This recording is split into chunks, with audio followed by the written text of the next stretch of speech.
छत्रपति संभाजी महाराज की दर्दनाक मौत के बाद उनके बेटे शाहू और उनकी पत्नी येसुबाई उनको औरंगजेब अपने साथ कैदी बनाकर लेके गया।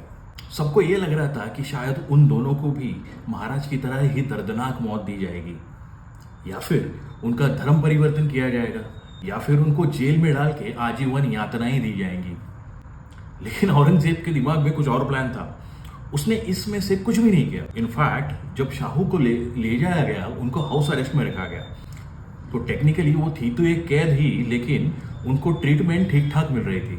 उनको एजुकेशन दिया गया, पर्शियन, अरेबिक, मुगल तौर तरीके सिखाए गए, उनका ठीक से ध्यान रखा गया। इसके पीछे एक कारण था कि औरंगजेब को यह पता था कि महाराज को मारने के बाद आज नहीं तो कल मराठे अपनी स्ट्रेंथ वापस से गेन करेंगे और मुगलों के खिलाफ खड़े होंगे।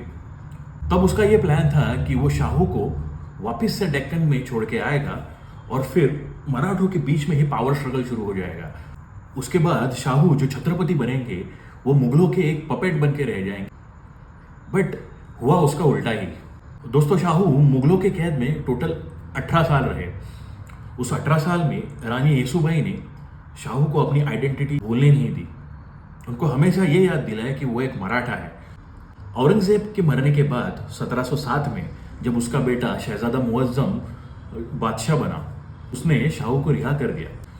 तो सोचो, 7 साल का बच्चा आगे 18 साल तक मुगलों के अंदर रहते हुए भी, उसकी इतनी ब्रेन वॉशिंग होते हुए भी, जब वो लौटने के बाद सातारा को अपनी राजधानी बनाई और खुद छत्रपति बनने के बाद उसने मुगलों के अगेंस्ट ही हथियार उठाए।